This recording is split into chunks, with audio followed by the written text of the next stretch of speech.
त्याच्या चेहऱ्यावर इतका आत्मविश्वास पाहून आता वेदालाही वाटतं की आज नक्कीच त्यांना ते पुरावे मिळतील. आता पुढे अनय आणि वेदाने भाविकाच्या घराचा कोपरा शोधला, पण त्यांना कुठेच ते पुरावे सापडले नाहीत. त्यामुळे अनयला खूपच राग येत होता, कारण ते पुरावेच होते जे त्याला भावना, साधना आणि त्याच्या आईबाबांचे गुन्हेगार कोण आहेत हे सांगणार होते. मी म्हटलं होतं ना अनय की तुला इथे काहीच नाही मिळणार म्हणून. अरे मी खूप वेळा शोधलं इथे, मला देखील काहीच नाही मिळालं. चल आता निघूया, खूप रात्र झाली आहे. मयुरी ही तुझी वाट पाहत असेल इथे, नाहीतर अजून कुठे पण मिळतील आपल्याला पुरावे. त्या त्याच्या खांद्यावर हात ठेवत त्याला दिलासा देत बोलता. चला निघूया, अनय निराशेने मान हलवत बोलतो. अनय, पुढे गेलेल्या अनयला वेदा आवाज देते. हां आंटी, बोला ना. मला समजलं की आज मयूने तिला तुझ्याबद्दल असलेल्या भावना सांगितल्या. मला माहीत आहे की की तुमची खाजगी बाब आहे आणि मला त्यात बोलण्याचा आणि खास करून तुला बोलण्याचा काहीच अधिकार नाही, पण मयुरीची काळजी वाटते म्हणून नाही राहवलं गेलं. आंटी, तुम्हाला नक्की काय म्हणायचं आहे मला नाही समजलं, अनय गोंधळून बोलतो. तुला आठवतंय अनय, तू मयुरीला भेटल्यानंतर आणि तुमचं लग्न झाल्यावर एकदा तिच्या ऑफिसमध्ये काम करणाऱ्या वीरेनने तिच्यासोबत वाईट व्यवहार केला होता. हो, पण त्याला त्याच्या करणीची शिक्षाही मिळाली होती, अनय जरा रागात बोलतो. अर्थातच, पण मी त्याबद्दल बोलत नाहीये अनय. तुला त्यावेळीची मयुरीची अवस्था आठवते? ती किती भेदरली होती हे तुला समजलंच असेल. आणि दुसऱ्या दिवशी ती आजारीही पडली होती. तुला कधी जाणवलंय अनय की जेव्हा कधी चुकून, सहज किंवा मुद्दाम होऊन तू तिच्याजवळ गेला आहे, तिची रिॲक्शन खूपच वेगळी असते, म्हणजे खूपच जास्त घाबरलेली, आणि त्या भीतीपोटी ती समोरच्या व्यक्तीला नकळत शारीरिक दुखापत करते. याआधी म्हणजे जेव्हा तिच्या आणि भावनासोबत तो अपघात घडला होता, त्यानंतर ती कसलाही विचार न करता त्या व्यक्तीला जोरात ढकलून देणं, त्या व्यक्तीवर हल्ला करणं, जखमी करणं, पण कसंही करून त्या व्यक्तीला स्वतःपासून दूर करणं. अनय, तिला समजायचंच नाही की तिने नक्की काय केलंय. मलाही ती लवकर स्वतःच्या जवळ नाही येऊ द्यायची. आंटी, मला अजूनही समजत नाहीये की तुम्ही हे सगळं मला का सांगत आहात. हे सगळं जे घडलं त्याला आता किती वर्षे उलटून गेलीत. मयुरी ही आता त्या अपघातातून बाहेर आली, मग का?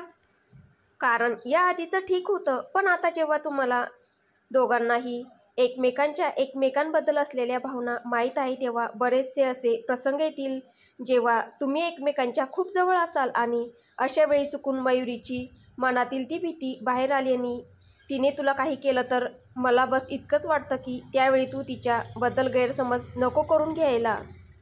बस इतकंच सांगायचं होतं आंटी तुम्हाला.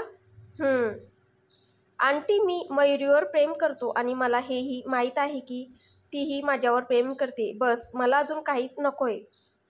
माझं सुख आनंद यातच आहे की ती फक्त माझी आहे आणि माझ्यावरच प्रेम करते.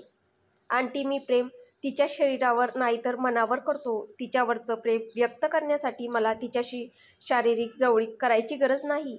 कित्येक लोक अशी असतात जी स्पर्श न करताही स्वतःचं प्रेम निभावता. मयुरीचं आणि माझं तर तसं काहीच नाही. मग आणि आंटी, तुम्ही आज म्हणालात, पण परत कधीच मयुरी समोर तिच्या भूतकाळाबद्दल नका बोलू.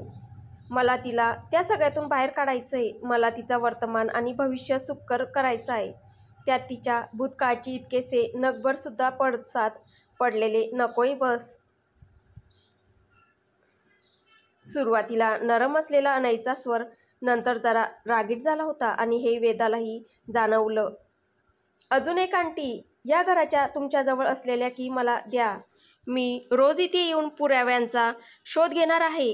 जोपर्यंत मला ते मिळत नाही, मला वाटतं यावर तुमची काही हरकत नसेल. वेदा काहीच न बोलता त्याच्या हातात घराच्या चाव्या देऊन टाकते आणि तिथून निघून जाते. अनय, कूल डाऊन, तुला अजून घरीही जायचंय. मयुरीने तुला चिडलेलं पाहिलं तर प्रॉब्लेम होईल. अनय स्वतःला नॉर्मल करत बोलतो.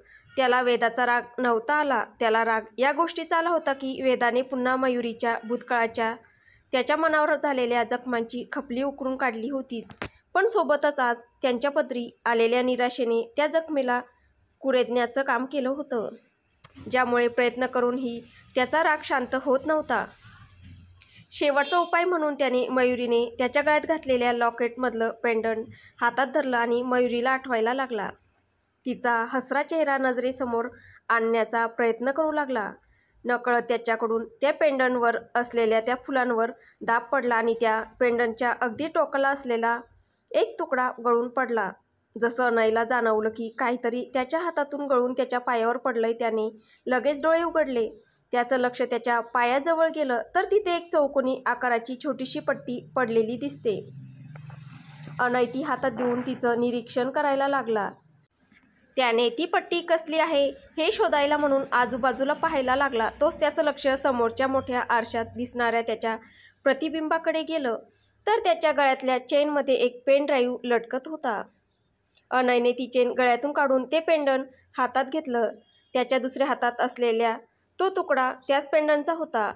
त्याला वेदाने भावनाचं सांगितलेलं ते वाक्य आठवलं, ते पुरावे तुम्हाला मयुरीकडेच सापडतील. त्याला हेही आठवलं की मयुरीच्या गळ्यात असलेल्या त्या चेनमध्येही असंच एक पेंडंट आहे, म्हणजे ते पुरावे मयुरीकडे आहेत. त्याच्या मनात हा विचार आला आणि त्याने पटकन ते घर लॉक केलं. तोच त्याचा फोन वाजला. त्याने पाहिलं तर आयुषचा कॉल होता. हां आयुष बोल, काय झालं? अनय कॉल रिसीव करत बोलतो. भाई ते वहिनी. पुढे आयुष जे बोलतो ते ऐकून अनय लगेच कॉल कट करतो आणि कारमध्ये बसत फुल स्पीडने कार स्टार्ट करत परत जायला निघतो. ती खोली पूर्ण अंधारलेली होती. तोच तिथे हळूहळू प्रकाश यायला लागला. त्या उजेडात तिला समोरून लिओ येताना दिसला. लिओ, तिने त्याला आवाज दिला तसं त्याने तिच्याकडे पाहिले. तिने त्याला स्वतःकडे यायचा इशारा केला, पण त्याने तिच्याकडे दुर्लक्ष केलं आणि तो पुढे जाऊ लागला. तिने त्याला खूप आवाज दिला, पण तिचा आवाज जणू त्याच्या कानापर्यंत पोहोचतच नव्हता आणि त्याच्या अशा दूर जाण्याने तिला त्रास होत होता. हळूहळू तिला तो दिसेनासाच व्हायला लागला आणि ती जोरात ओरडत उठली. लिओ, तो तो तो तर घरीच आहे. 2 दिवस झाले मी त्याला भेटले सुद्धा नाहीये. त्याला काही त्रास तर होत नसेल ना? नाही, मला त्याला भेटायला जावं लागेल.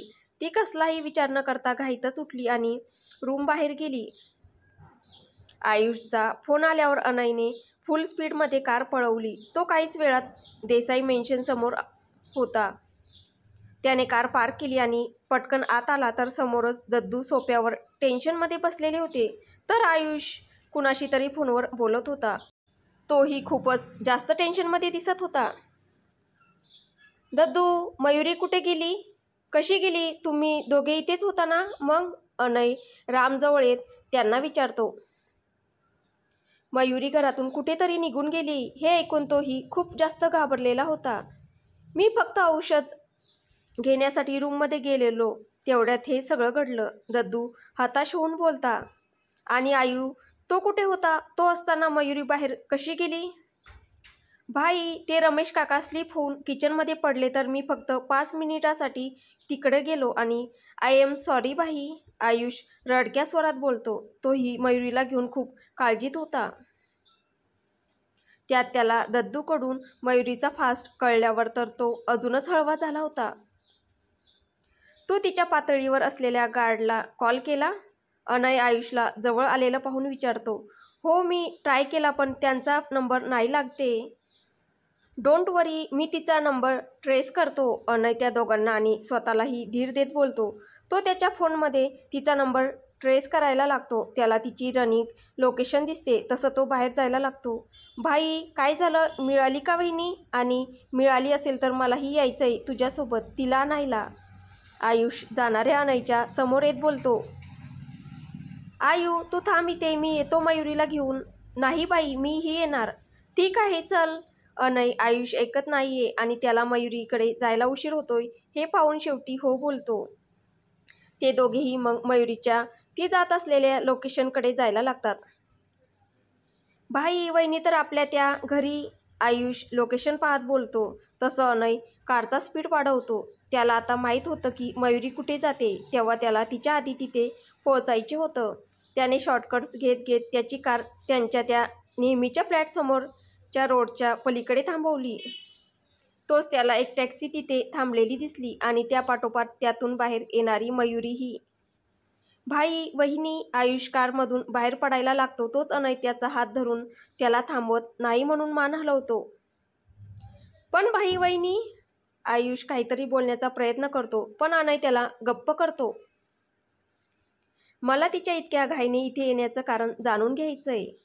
अनय बस इतकंच बोलतो आणि हळूच कार बाहेर येतो. कुणाला समजणार नाही अशा पद्धतीने त्यांच्या फ्लॅटच्या दिशेने जातो. मयुरी गेट खोलून आत आली. तिला आलेलं पाहताच समोर झोपलेल्या लिओने उभं राहत त्याची शेपटी हलवली. तसं मयुरी गोड हसली आणि लिओ जवळ गेली. एवढ्या तडकाफडकी ती त्याच्यासाठीच तर इथे आली होती. गेल्या काही दिवसात अनयमुळे तिचं त्याच्याकडे दुर्लक्ष झालं होतं, पण आज ती आणि अनय दोघेही तिथे नसल्याने त्याची उपासमार होणार. शिवाय तिला पडलेलं ते वाईट स्वप्न ज्यात लिओ तिला सोडून चाललाय, या नुसत्या विचारानेच तिचा जीव वर खाली होत होता. आणि म्हणूनच ती अनयची वाटही न पाहता टॅक्सीने तिथे निघून आली होती.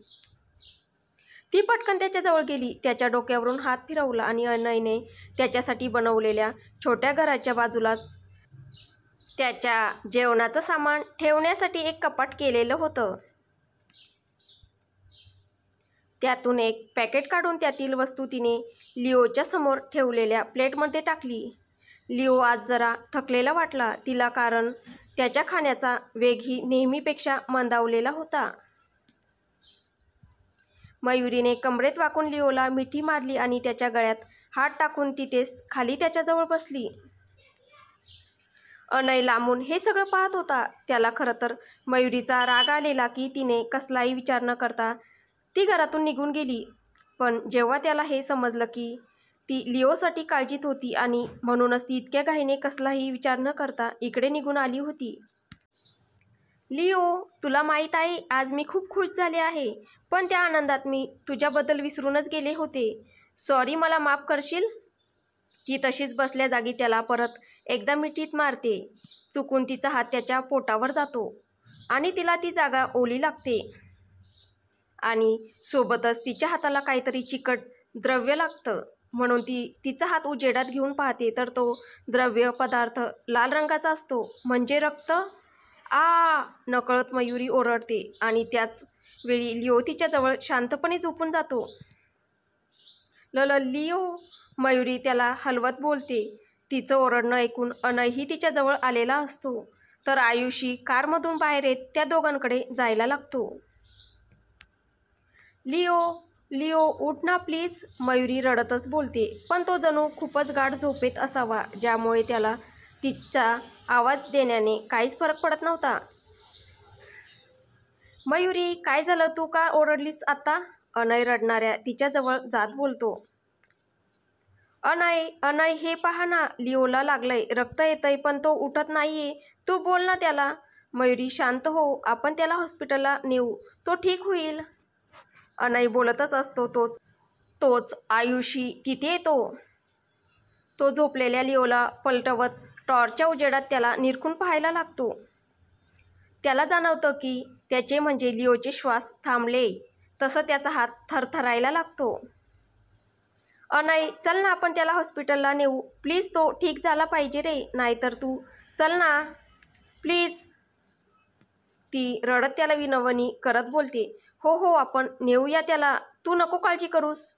आयुष, लिओला उचलून कारमध्ये झोपव, आपण त्याला हॉस्पिटलला नेऊ. अनय रडणाऱ्या मयुरीला सावरत बोलतो, जिची अवस्था रक्त पाहून ऑलरेडी खराब झाली होती. भाई, आयुष अनयला आवाज देतो म्हणून अनय त्याच्याकडे पाहतो. तसं आयुष त्याला नाही अशी मान हलवत बोलतो. त्याचा काहीच उपयोग होणार नाही, कारण त्याला बुलेट लागली आणि बुलेट लागून खूप जास्त वेळ झाला आहे. म्हणजे तो फक्त एक नजर वहिनीला भेटण्यासाठी, तिचा स्पर्श अनुभवण्यासाठी जिवंत होता. आयुष दुःखी होत बोलतो. अनय, तू त्याचं नको ऐकू, तू चल ना, आपण त्याला हॉस्पिटलला नेऊ, तो लगेच ठीक होईल. मयुरी रडतच बोलते. आयु, इथले CCTV चेक करून माहिती कर, इथे नक्की काय घडलंय ते. तोपर्यंत मी मयुरीला सांभाळतो. अनय मयुरीला तिथून उठवत बोलतो, पण ती जागची हलायला तयार नव्हती. आयुष तिथून CCTV चेक करायला निघून जातो. अनय प्लीज ना, मला लिओला सोडून कुठे नाही जायचं. मयुरी अजूनही रडतच होती. पण ते समोरचं हातावरचं आणि तिच्या कपड्यांना लागलेलं रक्त पाहून तिला चक्करही येत होती. अनयने ती नाही म्हणत असताना बळजबरी तिला दोन्ही हाताने उचलून घेतलं. तिने त्याला मारायला सुरुवात केली की त्याने तिला तिथे लिओजवळ सोडून द्यावं, पण अनय तिचा मार सहन करून तिला तिथून घेऊन गेला. ती पूर्ण रस्त्यात रडत होती. अनयला त्याने तिला परत लिओजवळ सोडून यावं म्हणून विनवत होती, पण त्याने तिचं काहीच ऐकलं नाही. तो तिला परत देसाई मेन्शनमध्ये घेऊन आला. मयुरी, कार बाहेर ये. अनयने कार मेन डोअर समोर थांबवल्यावर ती बाहेर येत नाही हे पाहून अनय बोलतो. तर पुढे काय होईल हे आपल्याला पुढच्या भागात पाहायला भेटेल. तुम्हाला ही कथा कशी वाटते आहे कमेंटद्वारे नक्की कळवा. आणि कथा आवडत असेल तर व्हिडिओला लाईक करा, शेअर करा आणि चॅनलवर कोणी नवीन असेल तर चॅनल सबस्क्राईब करा.